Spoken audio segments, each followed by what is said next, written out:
everyone, welcome to 19th lecture of Introduction to Computing with C++।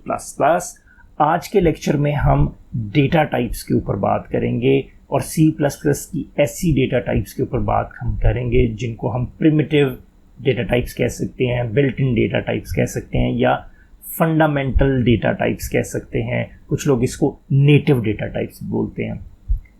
ये data types C language के ज़माने से भी एग्जिस्ट करती हैं और C++ में भी इनके काफ़ी वेरिएंट्स हमको मिलते हैं। तो अभी के लिए हम यही बेसिक डेटा टाइप्स के ऊपर फोकस करेंगे and we will try to understand these types only for the time being. सबसे पहले जो डेटा टाइप हम लोग डिस्कस करेंगे, इट इज़ कॉल्ड बूलियन।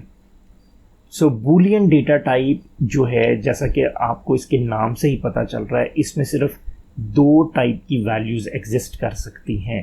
एक वैल्यू जो है इसमें आ सकती है फॉल्स और एक वैल्यू जो है वो इसमें आ सकती है जिसको हम कहते हैं ट्रू। तो ये दो ही वैल्यूज़ हैं जो कि C++ में एक बूल टाइप के अंदर आ सकती हैं। C++ के अंदर इसके अगेंस्ट जो कीवर्ड हम लोग यूज़ करते हैं, इट इज़ कॉल्ड बूल। यानी अगर आपने इसको डिक्लेयर करना है तो जो डेटा टाइप के लिए आप वर्ड लिखेंगे वो बूल होगा। उसके बाद आप उसी तरीके से वेरिएबल का नाम लिखेंगे। बाद में आपने उसको कोई भी अगर वैल्यू असाइन करनी है तो आप कर सकते हैं। फॉर एग्ज़ाम्पल, अगर मैंने इसको डिक्लेयर करना है एक बूल टाइप का वेरिएबल और यहाँ पर जो भी इसकी वैल्यू है, either I can assign a value false here, या दूसरे लफ्ज़ों में मैं ये भी कह सकता हूँ कि मैं लेट्स सपोज एक और बूल वेरिएबल यहाँ पर डिक्लेयर कर लेता हूँ for the sake of simplicity. अगर ये नाम है फ्लैग 1 और इसके अगेंस्ट भी मैं वैल्यू अगर असाइन करना चाहूँ तो मैं ये ट्रू असाइन कर सकता हूँ। तो एक तो ये तरीका है कि हम किस तरीके से इसमें वैल्यूज़ असाइन कर सकते हैं।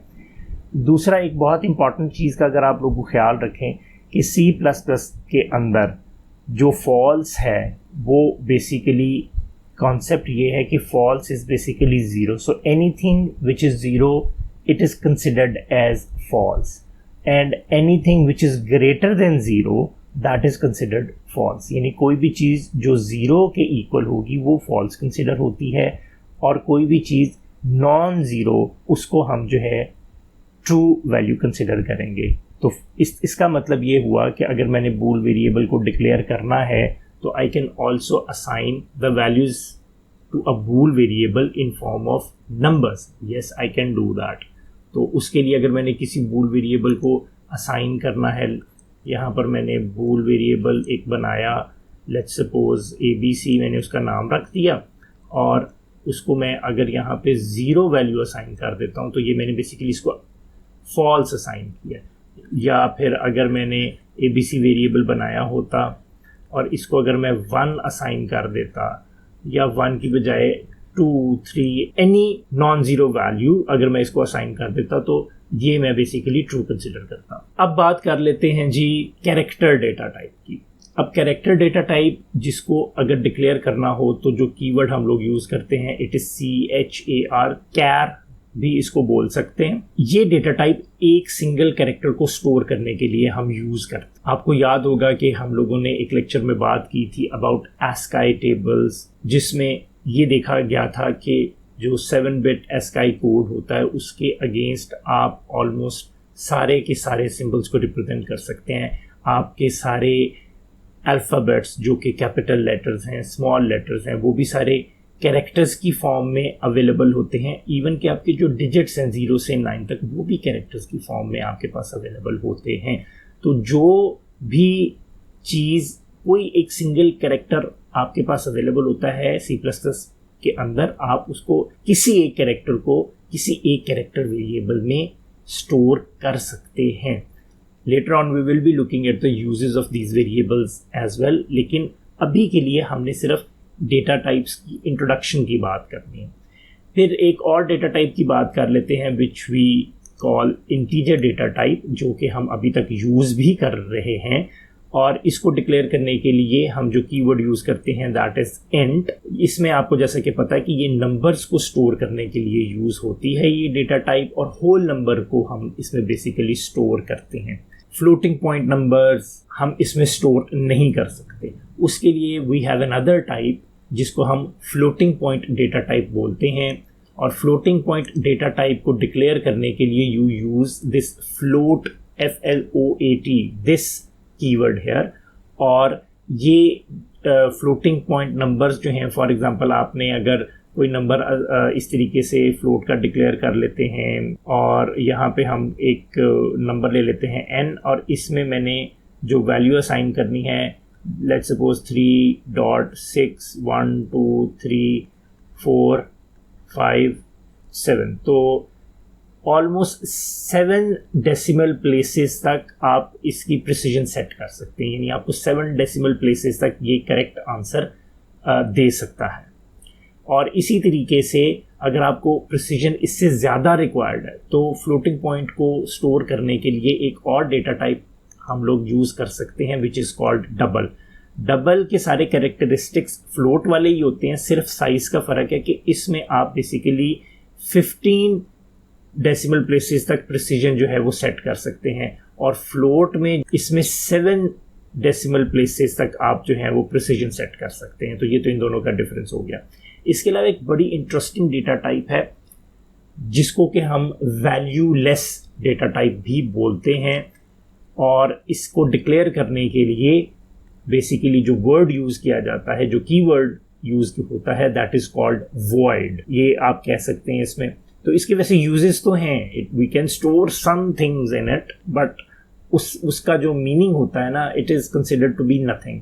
तो जब इसको यूज़ करने की हम लोग बात करेंगे ऑब्जेक्ट ओरिएंटेशन में, इसका कुछ हद तक इसमें काम आता है जो कि इस कोर्स के स्कोप से बाहर की चीज़ें हैं, तो वहाँ पे इसका बेसिकली आपको यूज़ परफेक्टली समझ में आता है। इंट्रोडक्शन टू कंप्यूटिंग के हवाले से अगर बात की जाए तो फॉर एग्जांपल वैल्यू रिटर्निंग आपका जो फंक्शन है इंट मेन, आपने अभी उसको देखा कि मेन फंक्शन है जो कि वैल्यू रिटर्न करता है, it is expected to return a value. तो अब अगर यहाँ पर मैं कुछ भी रिटर्न नहीं करना चाहता, I can replace this word int with void here, और यहाँ पे then I don't need to return anything.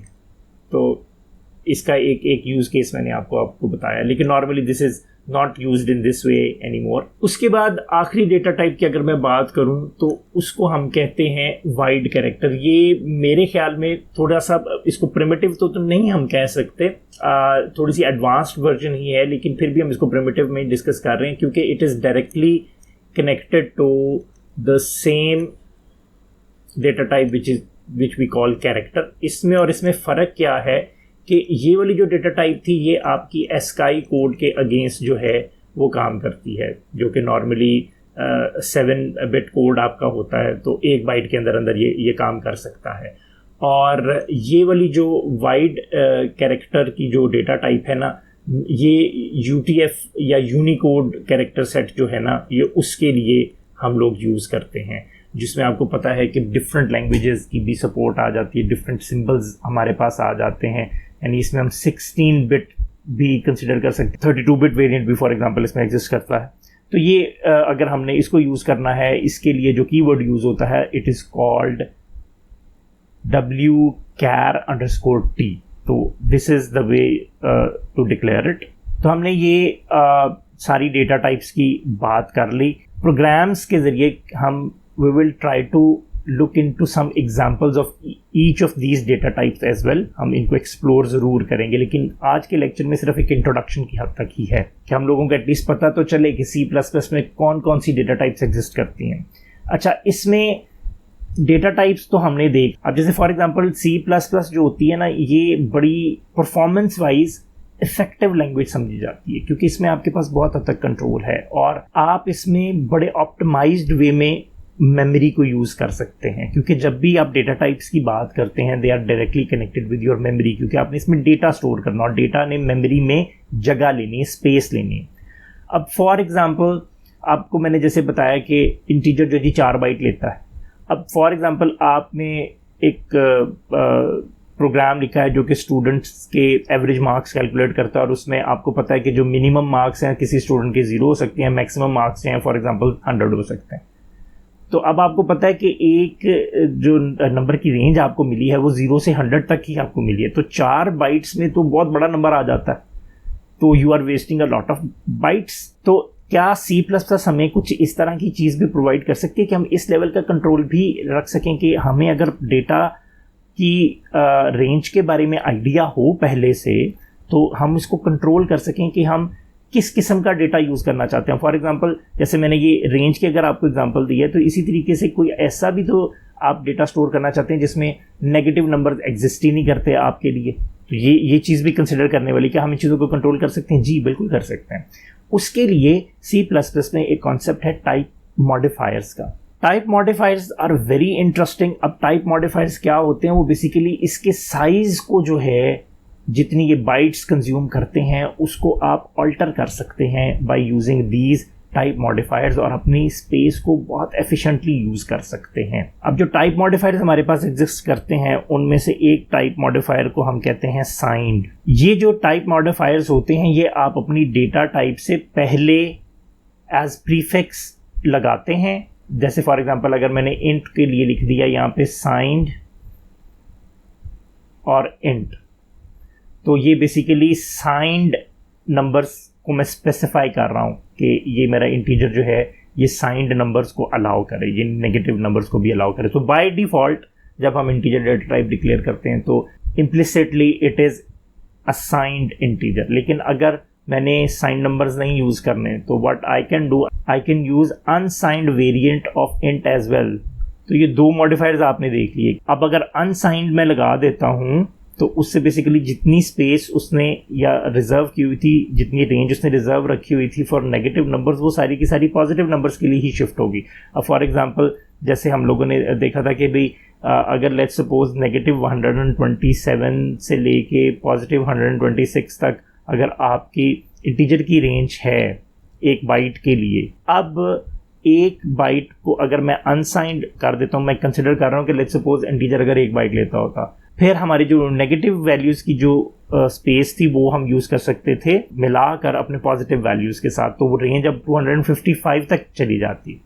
तो ऑलमोस्ट नंबर जो है ना वो डबल आपको स्टोर करने की कैपेबिलिटी उसमें मिल गई। इसके बाद कुछ टाइप मॉडिफायर्स आपके पास होते हैं जिसको हम कहते हैं एक शॉर्ट है। जैसे कि आपको नाम से पता चल रहा है कि ये आपके साइज को डिक्रीज कर देगा अगर आपने बहुत छोटे नंबर्स के साथ आपने काम करना है। इसी तरीके से एक मॉडिफायर जो है इट इज़ कॉल्ड लॉन्ग, यानी अगर आपके पास एग्जिस्टिंग जो डेटा टाइप्स हैं आपको उससे भी कोई बड़ा साइज चाहिए तो आप लॉन्ग भी यूज़ कर सकते हैं, और आप इनको आपस में एक दूसरे के साथ कंबाइन करके भी यूज़ कर सकते हैं। फॉर एग्जांपल मैंने शॉर्ट इंटीजर यूज़ करना है, मैं एग्जांपल कुछ इस तरीके की ले लेता हूं कि लेट्स सपोज मैंने यहाँ पर एक इंट वेरिएबल डिक्लेयर किया, यहाँ पर लेट्स सपोज मैंने शॉर्ट नंबर्स के साथ काम करना है जो 100 तक मैक्सिमम जाएंगे, तो उसके लिए मैं क्या कर सकता हूँ कि यहाँ पर मैं स्पेसिफाई कर सकता हूँ कि मुझे यहाँ पर शॉर्ट इंट डिक्लेयर कर दो। लेकिन इसके साथ साथ मैं ये भी देखता हूँ कि यार मुझे नेगेटिव नंबर्स के साथ नहीं जाना, तो मैं इसके साथ अनसाइंड भी तो यूज़ कर सकता हूँ, शॉर्ट इंट एन।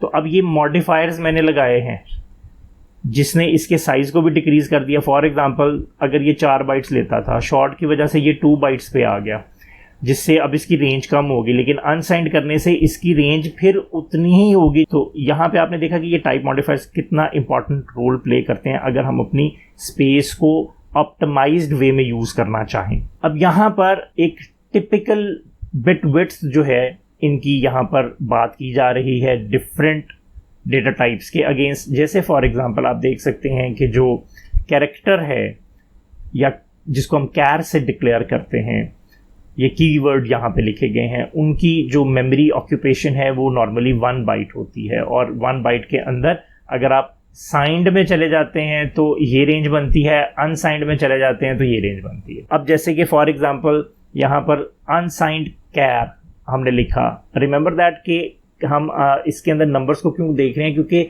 हर कैरेक्टर के अगेंस्ट भी एक एस्काई कोड जो कि एक न्यूमेरिक वैल्यू है वो असाइंड है, तो कैरेक्टर्स को भी in terms of numbers manipulate किया जा सकता है।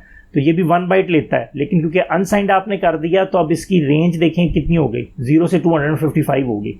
सिमिलरली अब अगर आप देखें कि इसको मैं साइंड कह देता हूँ, जब साइंड कह देता हूँ तो वो क्या करता है, तो फिर वो उसकी रेंज कम कर देता है, तो उसमें आधी जो है ना ऑलमोस्ट नेगेटिव वैल्यूज़ को स्टोर करने के लिए उसने रिजर्वेशन कर ली स्पेस की, और आधी की जो बिट्स हैं वो पॉजिटिव के लिए यूज़ हो जाएंगे। इसी तरीके से हम इंट को अगर देखें तो int can take up to 4 bytes, जिसकी ये रेंज बनती है, और ये साइंड है। इसको अगर हमने अनसाइंड बनाना है तो हमें इस पर एक्सप्लिसिटली मेंशन करना पड़ेगा कि हमें अनसाइंड इंट चाहिए, जो कि लेगा तो 4 बाइट्स ही, लेकिन रेंज देखें आप उसकी डबल होगी, इस वैल्यू से डबल होगी या ये रेंज। तो आप कितना बड़ा नंबर स्टोर कर सकते हैं आप यूजिंग द सेम 4 बाइट्स। इसी तरीके से साइंड अगर मैं कहता हूँ इसको, तो वो अगेन यही वाली चीज़ है, यही रेंज है। तो यहाँ पर ये वाली चीज़ और ये सेम है, यानी ये साइंड आपको एक्सप्लिसिटली मेंशन नहीं करना पड़ता, यहाँ पे इम्प्लिसिटली मेंशनड है साइंड, यूँ कह लें। शॉर्ट को देखें कि ये 4 बाइट से कितनी बाइट पे चला गया, 2 बाइट पे चला गया, हाफ हो गया, और उसका साइज भी उसी हिसाब से देखें क्योंकि इसने अब इसको शॉर्ट साइंड नंबर लिया। लेकिन मैं अगर इसको शॉर्ट को अनसाइंड कर देता हूँ, अनसाइंड शॉर्ट, तो उससे क्या होगा कि ये साइंड वैल्यूज़ ख़त्म हो जाएंगी और रेंज मेरी डबल हो जाएगी। इसी तरीके से मैंने साइंड शॉर्ट इंट को भी देखा कि इसमें साइंड शॉर्ट इंट यही वाली रेंज मुझे देगा। तो साइंड शॉर्ट इंट और शॉर्ट इंट, क्योंकि शॉर्ट इंट में भी जो दूसरा स्पेसिफायर है कि नंबर नेगेटिव हो सकता है या नहीं हो सकता, तो इम्प्लिसिटली इट इज़ कंसिडर्ड कि ये साइंड ही है। तो लेकिन साइज का कितना फ़र्क पड़ गया। इसी तरीके से अगर मेरी 4 बाइट्स के इंटीजर की जो रेंज बनती है, जो कि साइंड वैल्यूज़ में ये बन रही थी, तो और अनसाइंड में मैक्सिमम ये वैल्यू बन रही थी, मुझे अगर इससे भी बड़ा नंबर चाहिए तो उसके लिए मैं क्या कर सकता हूँ, मैं इसको लॉन्ग के साथ अगर मैं पेयर अप करूँ तो it becomes N 8 bytes integer, तो जिसकी साइंड में रेंज ये बन जाती है। अगर हम इसके साथ साइंड लगाते हैं तो मैंने जैसे कि बताया था कि ये सेम है, तो इनकी तो सेम ही रेंज बनेगी, 8 बाइट्स ले रहे हैं। अनसाइंड में ये डबल होगी। ये देखिए कि ये मैं लॉन्ग इंट भी कर सकता हूँ, तो ये काफ़ी बड़ा नंबर बन जाएगा।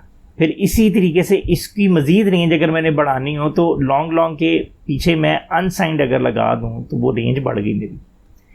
सिमिलरली हम फ्लोट भी डिक्लेयर कर सकते हैं, डबल भी डिक्लेयर कर सकते हैं, लॉन्ग डबल भी हम डिक्लेयर कर सकते हैं। तो ये यहाँ पे आप इनकी बाइट्स भी देख सकते हैं, ये कि नॉर्मली कितने बाइट्स देता है। अब ये टिपिकल बिट विड्थ है जो कि चेंज हो सकती है, it depends upon the specification of the system that you are using. जिस स्पेसिफिकेशन का आपका कंप्यूटर है, लैपटॉप है, डेस्कटॉप पीसी है, ये उसके ऊपर भी ये साइजेस वेरी कर सकते हैं। There is a specific way जिसको यूज़ करके हम dynamically on the fly we can determine कि कौन सी डेटा टाइप कितना साइज ले रही है हमारे प्रोग्राम में। हो सकता है कि आपने कोई ऐसा प्रोग्राम लिखा हो कि जो इस चीज़ के ऊपर बेस करता हो कि अगर वो किसी लो मेमोरी मशीन के ऊपर चले तो कुछ सर्टन वे में इंस्ट्रक्शंस परफॉर्म करे, लेकिन अगर वो देख सके पहले ही कि इसमें इंट की डेटा टाइप या जोन सी भी डेटा टाइप उसका साइज़ कुछ कम है, तो वो कुछ डिफरेंट राउट ले ले एग्जीक्यूशन का, मोर ऑप्टिमाइज्ड वे में एग्जीक्यूशन चले।